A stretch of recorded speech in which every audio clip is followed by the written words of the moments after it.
नमस्कार विद्यार्थी मित्रांनो, मी प्राध्यापक शर्मिला साळवे आपणा सर्वांचे शर्मिलाज डिजिटल बी.एड या प्लॅटफॉर्मवरती पुन्हा एकदा सहर्ष स्वागत करते। विद्यार्थी मित्रांनो, आज आपण बी.एड सेमिस्टर फर्स्टमधील समकालीन भारत आणि शिक्षण या पेपरमधला जीवन कौशल्य विकासासाठी शिक्षण भाग 2 हा घटक अभ्यासणार आहोत। मित्रांनो, पाठीमागच्या तासिकेला आपण WHO सांगितलेल्या 10 मूलभूत जीवन कौशल्यापैकी 5 मूलभूत कौशल्यांची माहिती बघितलेली आहे। ती म्हणजे स्वची जाणीव, समानानुभूती, समस्या निराकरण, निर्णय क्षमता आणि प्रभावी संप्रेषण। त्यानंतरची पुढची 5 जी मूलभूत कौशल्ये आहेत ती आज आपल्याला अभ्यासायची आहेत। ती म्हणजे पैकी पहिला आहे व्यक्ती-व्यक्तीमधील सहसंबंध। व्यक्ती-व्यक्तीमधील सहसंबंध। बघा विद्यार्थी मित्रांनो, व्यक्ती हा समाजशील प्राणी आहे, बरोबर। म्हणजे त्याचा संबंध हा सातत्याने कुणाशी येत असतो, तर समाजातल्या अनेक व्यक्तींशी त्याचा संबंध येत असतो। मग त्याच्यामध्ये फक्त आपले कुटुंबीयच असतात का, तर नाही, तर आपले शेजारी असतील, मित्रपरिवार असेल, सहकारी असतील किंवा कामानिमित्त ओळख झालेली अशी कितीतरी लोक असतील, या सर्वांशी त्याचा संबंध येत असतो। आणि त्यांच्यातले जे संबंध आहेत ते दृढ करण्यासाठी एकमेकांचा आदर राखणं किंवा सौजन्यपूर्ण व्यवहार करणं किंवा परस्परांशी सहकार्य करणं ह्या बाबी महत्त्वाच्या ठरतात। जसं की बघा, एखाद्या डॉक्टरचा आणि रुग्ण यांच्यातले संबंध जर विश्वासार्ह नसतील, परस्पर सहकार्यदर्शक नसतील, तर त्यांच्यातल्या अंतक्रिया चांगल्या होऊ शकत नाहीत। जसं की बघा, एखादा रुग्ण एखाद्या डॉक्टरकडे गेला तर कायमच तो डॉक्टर जर म्हणत असेल की तुम्हाला हा असाध्य आजार झालेला आहे आणि आता तुम्ही त्याच्यातून काही जगू शकत नाही, अशी नकारात्मक गोष्टी जर सुरुवातीला तो सांगत असेल आणि नंतर जर त्याची ट्रीटमेंट करत असेल, तर त्या डॉक्टरकडे पुन्हा तो पेशंट कधीही जाणार नाही। परंतु डॉक्टर आणि रुग्ण यांच्यातले संबंध जर विश्वासदर्शक असतील, त्याचबरोबर त्याच्यामध्ये आदर, प्रेम, स्नेह ह्या गोष्टीसुद्धा ॲडिशनल असतील, तर त्यांच्यातले अंतरसंबंध निश्चितच सुधारणार आहेत।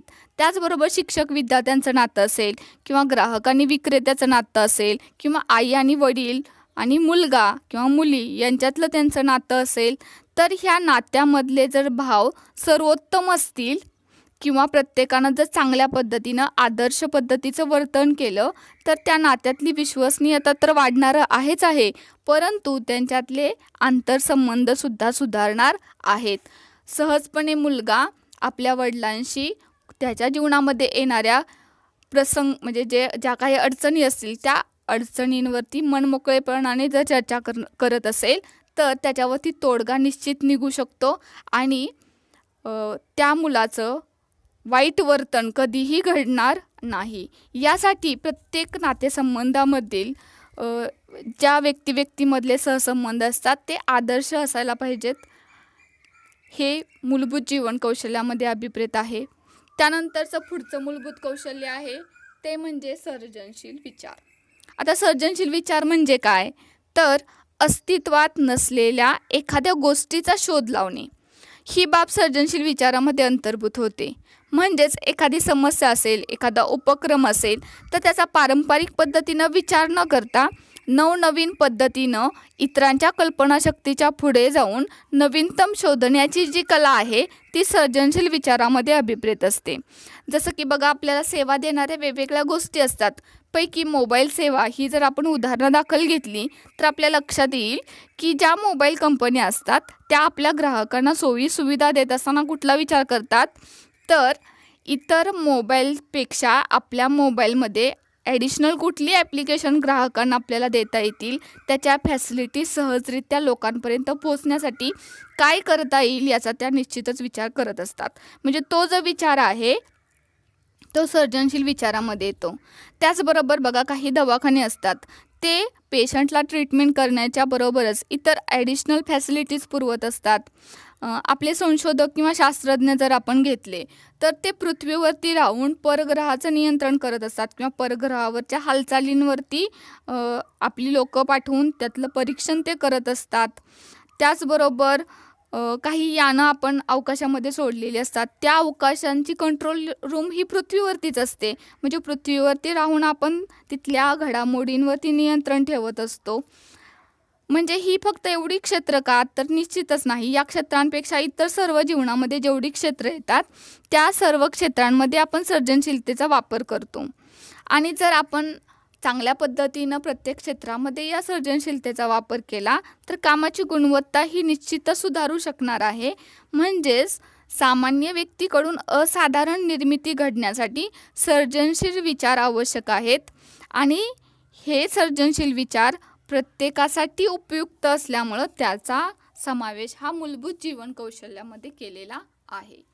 त्यानंतरचं पुढचं जीवन कौशल्य आहे ते म्हणजे चिकित्सक विचार. चिकित्सक विचार म्हणजे काय, तर एखाद्या विषयाची माहिती स्वीकारण्यापूर्वी त्याचे वस्तुनिष्ठपणे विश्लेषण करून त्याची सत्यता पडताळून पाहणे. जसं की बघा, आपल्याला एखादा अधिकारी व्हायचं आहे भविष्यामध्ये, तर ते अधिकारी होण्यासाठी आपण माहिती शोधत असतो. पैकी काही माहिती ही ऐकीव स्वरूपाची असते. मग आपण बऱ्याचदा ऐकतो की अधिकारी होण्यासाठी 18 तास अभ्यास करावा लागतो, नामांकित अकॅडमीला जॉईन असेल तरच अधिकारी होता येऊ शकतं, किंवा त्याच्यासाठी आर्थिक पाठबळ खूप लागतं, किंवा चांगल्या सुविधा असल्या तरच आपण अधिकारी बनू शकतो. यासारख्या अफवा आपल्याला कुणी सांगितल्या आणि आपण आहे तशा त्या स्वीकारल्या तर त्या क्षेत्रातून पलायन घेण्याशिवाय आपल्याकडे दुसरा पर्याय उरत नाही. म्हणून जेव्हा कुठलं आपण काम करण्याचं निश्चित करतो तेव्हा त्या बाबीचा स्वतःच्या पातळीवरती, स्वतःच्या विश्वसनीयतेवरती आधारित तपासणी केली पाहिजे. आणि हा तपास केल्याच्या नंतर आपल्या लक्षात येईल की फक्त क्वांटिटेटिव्ह स्टडी करण्यापेक्षा क्वालिटेटिव्ह स्टडी केला तर त्याचा जास्त फायदा होतो. किंवा स्वयं अध्ययनातून सुद्धा आपण आपल्या अपेक्षित यशापर्यंत पोहोचू शकतो. पुरेशा मार्गदर्शनातून सुद्धा IAS आणि IPS घडता येऊ शकतं. म्हणजे कुठल्याही अफवांवरती विश्वास न ठेवता स्वतःला बांधील राहून जर प्रामाणिक प्रयत्न केले, स्वतःतली बलस्थानं काय आहेत आणि कमतरता काय आहेत याची माहिती जाणून घेतली आणि त्याच्यावरती जर मेहनत घेतली तर कुठलंही काम अशक्य राहणार नाही. आणि हे आपण कधी समजू शकतो, जर आपल्या अंगी चिकित्सक विचार कौशल्य असेल तरच हे घडू शकतं. बऱ्याचदा बघा, आपल्यातले न्यूनगंडच नाही तर आपल्यातला ओव्हर कॉन्फिडन्स किंवा आपला आत्मविश्वास, अति आत्मविश्वास त्याला आपण म्हणू शकतो, तो सुद्धा आपल्याला बाधा आणतो. जसं की बघा, आपण खूप सुंदर आहोत आणि आपण अभिनेता बनू शकतो. म्हणजे ह्या बघितल्या तर दोन भिन्न बाबी आहेत. कारण आपले मित्र, आपले जवळचे नातेवाईक आपल्याला हिरो संबोधतात, म्हणजे आपण हिरो आहोत का, किंवा स्वतःला हिरो मानायचं का. आणि असं मानलं तर ते निश्चितच स्वतःसाठी घातक ठरणार आहे.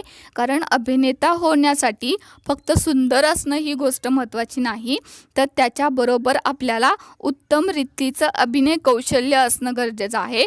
आपल्याला चांगल्या प्रकारचे हावभाव, आपलं सादरीकरण ह्या बाबीसुद्धा तेवढ्याच महत्त्वाच्या ठरतात. आणि याची जाणीव आपल्याला फक्त चिकित्सक विचारातूनच येऊ शकते. म्हणून चिकित्सक विचाराचा मूलभूत जीवन कौशल्यामध्ये समावेश होतो. त्यानंतरचं पुढचं मूलभूत कौशल्य आहे ते म्हणजे भावनांचे समायोजन. आता भावनांचे समायोजन म्हणजे काय, तर मानवी जीवनामध्ये भावनांना अनन्यसाधारण महत्त्व आहे. मग त्या भावना कुठल्या असतात, आनंद, प्रेम, भय, चिंता, क्रोध, आक्रमकता. परंतु ह्या सगळ्या भावना ह्या प्राथमिक भावना म्हणून ओळखल्या जातात. कारण अध्ययनाशिवाय या भावना जन्मानंतरच आपल्याला दिसत असतात. आणि या भावनांच्या आधारे कितीतरी गोष्टीसुद्धा साध्य होत असतात. जर सकारात्मक भावनांचा आपल्यावरती पगडा असेल तर त्या पद्धतीनं सकारात्मक गोष्टीसुद्धा घडू शकतात. जसं की आपल्या अवतीभोवती कित्येक लोक आपण बघत असतो. पैकी काही लोकांचा, मग ते अभिनेते असतील, काही राजकीय क्षेत्रातले असतील, काही समाजसुधारक असू शकतील, किंवा काही विशिष्ट क्षेत्रामध्ये काम करणारे व्यक्ती असतील, त्या सर्वांचा कळत नकळत आपल्यावरती प्रभाव हा पडत असतो. जसं की बघा, किरण बेदी किंवा विश्वास नांगरे पाटील यांचा प्रभाव जर काही युवक आणि युवतींवरती असेल तर त्या युवक युवती काय करतील, तर पोलीस दलामध्ये प्रवेश घेण्याचा विचार करतील आणि फक्त विचार करून थांबणार नाहीत, तर त्या क्षेत्रामध्ये पाऊल टाकण्यासाठी, यशस्वी होण्यासाठी आवश्यक त्या मेहनत घेऊन त्या पदापर्यंत पोहोचतील सुद्धा. म्हणजे हा झाला सकारात्मक परिणाम. परंतु बऱ्याचदा चिंता आणि भय यासारख्या नकारात्मक परिणामामुळं किंवा भावनांमुळं मानवी स्वास्थ्याला पूर्णतः पोखरून टाकलेलं सुद्धा आपण बघायला मिळतो. जसं की एखादं अपयश आपल्याला पचवता नाही आलं तर आत्महत्यासारखे पर्याय निवडणे, किंवा एखाद्या मुलीनं आपल्याला स्वीकारलं नाही म्हणून एखाद्या मुलानं एखाद्या मुलीच्या चेहऱ्यावरती ॲसिड फेकणं, हे जे प्रकार घडतात ते भावनांच्या अयोग्य समायोजनामुळं घडतात. म्हणून प्रत्येकाला भावनांचं सुयोग्यरित्या समायोजन साधता आलं पाहिजे आणि खऱ्या अर्थानं जर ते साधता आलं तरच आपलं आयुष्य सफल होणार आहे. अपयशानं खचून जाऊन आत्महत्या हा शेवटचा पर्याय निवडणं हे पूर्णतः चुकीचं आहे. किंवा आपल्याला राग आला म्हणून एखाद्या वस्तूवरती राग काढणं, त्याची तोडफोड करणं किंवा एखाद्यावरती जीव घेणं, आघात करणं, ह्या सगळ्या बाबी आपल्याला कंट्रोल करता येतात ते भावनांच्या समायोजनामुळं. यासाठी पहिल्यांदा काय केलं पाहिजे की स्वतःच्या भावना आपण स्वतः नीट जाणल्या पाहिजेत, की मला कधी जास्त आनंद होतो आणि मला राग कधी सर्वात जास्त येतो. मग तो राग आल्याच्यानंतर मी काय काय करतो, मग तो राग कमी करण्यासाठी मी काय काय करू शकते, हे पहिल्यांदा आपण स्वतः जाणलं पाहिजे. आणि मग स्वतःच्या भावनांचं नियंत्रण आपल्याला करता येईल. आणि जेव्हा आपण आपल्या भावनांचं नियंत्रण करायला शिकणार आहे तेव्हा इतरांच्या भावना सहजरित्या न बोलता अशाब्दिक रूपात आपल्याला समजता येऊ शकतील. आणि हे जेव्हा सगळं घडणार आहे तेव्हा खऱ्या अर्थानं आपण भावनिक समायोजन साधलं असं आपण त्या ठिकाणी म्हणू शकतो. त्यानंतरचं पुढचं मूलभूत जीवन कौशल्य आहे ते म्हणजे ताणतणावाचे समायोजन. आता हा तर अतिशय महत्त्वाचा फॅक्टर आहे आपल्या जीवनामध्ये, की प्रत्येकाला ताणतणावाचं व्यवस्थापन हे करताच आलं पाहिजे.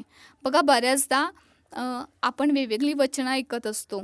त्यापैकी बघा समर्थ रामदासांचं एक वचन कदाचित किंवा बऱ्याचपैकी सगळ्यांनी ऐकलेलंच असणार आहे. जगी सर्वसुखी असा कोण आहे, विचारे मना तुझी शोधून पाहे. म्हणजे जगामध्ये कुठलीच अशी व्यक्ती नाही की जिला काळजी नाही किंवा जिला चिंता नाही. तर प्रत्येक व्यक्तीला ही काळजी असते, चिंता असते, आशा निराशा, दारुण पराभव ह्या प्रत्येकाच्या आयुष्यामध्ये येणाऱ्या गोष्टी असतातच. प्रत्येकाच्या आयुष्यात ह्या येतातच. परंतु ह्या अशा अटाटटीच्या क्षणातसुद्धा जगण्याची आस पुन्हा आपल्याला अंकुरता येऊ शकते किंवा पुन्हा एकदा जगण्याची आस आपल्याला निर्माण होऊ शकते. बघा मंगेश पाडगावकरांची एक कवितेतल्या काही लाईन्स तुम्ही कदाचित ऐकलेल्या असतील कुठंतरी, की आयुष्यात काय केवळ काटेरी डंकच आहेत, डोळे उघडून पहा तरी प्रत्येकाला फुलपाखराचे पंख आहेत. म्हणजे जीवनामध्ये फक्त अपयश असतं, निराशा असते, दुःख असते असं नाही, तर प्रत्येक बाजूची दुसरी बाजू असते किंवा प्रत्येक गोष्टीला दुसरा पैलू असतो. सुख असेल तिथं दुःख येणार आहे, दुःख असेल त्या ठिकाणी सुख काही दिवसानंतर, काही क्षणानंतर, काही कालावधीनंतर आपण म्हणू शकतो त्या ठिकाणी निश्चितच येणार आहे. तोपर्यंत आपल्याला वेट करता आलं पाहिजे. आणि हे जमण्यासाठी आपल्याला ताणतणावाचं व्यवस्थापन करता आलं पाहिजे. की आपल्याला माहिती आहे की शरीर आणि मन ह्या एकाच नाण्याच्या दोन बाजू आहेत.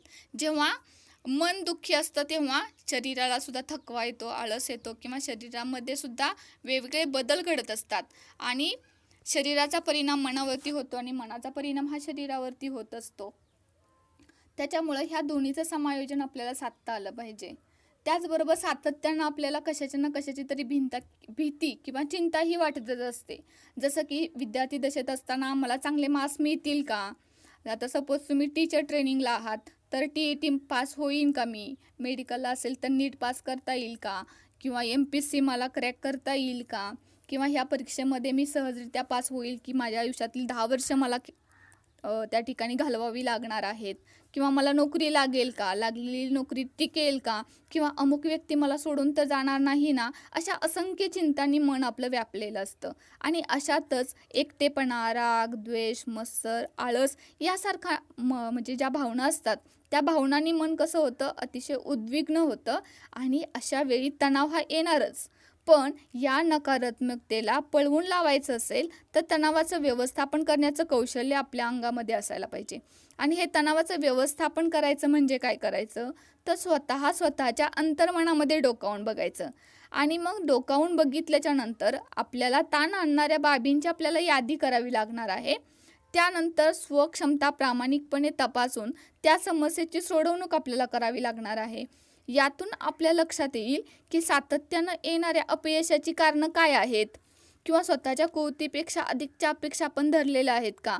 जसं की शरीरानं दुर्बल आहे, नातंदुरुस्त आहे आणि PSI होण्याची एखाद्या व्यक्तीची आकांक्षा असेल, तर अभ्यासाच्या परिश्रमाबरोबर, अभ्यास करण्याच्या कष्टाबरोबर त्याला शारीरिक सदृढता आणण्यासाठी प्रयत्न करावे लागणार आहेत. आणि ही उणीव लक्षात आल्याच्या नंतर त्या उणीवरती मात करण्यासाठी योग्य तो व्यायाम केला, योग्य सकस आहार घेतला किंवा थोडंसं त्याच्यावरती वर्क केलं तर आपण यशाप्रत पोहोचू शकतो. हे कधी क्लिअर होणार आहे, तर आपल्याला योग्य समुपदेशन, वेळेचं योग्य नियोजन, आपल्या चांगल्या सवयीचा अंगीकार अधिकाधिक चांगल्या पद्धतीनं करणं आणि आपल्या कमतरतांवरती मात करण्याचा यशस्वीरित्या प्रयत्न करणं, ह्या गोष्टी केल्याच्या नंतरच हे साध्य होणार आहे. आणि हे सगळं घडण्यासाठी आपल्याला ताणतणावाचं व्यवस्थापन किंवा समायोजन करता येणं खूप गरजेचं आहे. म्हणून ताणतणावाचे समायोजन किंवा व्यवस्थापन ही बाब मूलभूत जीवन कौशल्यामध्ये अभिप्रेत होते. तर खऱ्या अर्थानं ही 10ही मूलभूत जीवन कौशल्ये जर आपल्याला आत्मसात करता आली तर आयुष्याच्या कुठल्याही वळणावरती आपण कधीही खचणार नाही, कधीही निराश होणार नाही, तर प्रगतीच्या असंख्य वाटा शोधून आपण त्या यशाच्या शिखरावरती निश्चितच पोहोचू शकतो. म्हणून ही मूलभूत जीवन कौशल्ये WHनं आपल्या मूलभूत जीवन कौशल्यामध्ये अंतर्भूत केल्याचे आपल्या लक्षात येईल. इथपर्यंतचा भाग आपण आजच्या तासिकेला बघितलेला आहे. यानंतरचा भाग आपण पुढील तासिकेला बघूया. Thank you so much.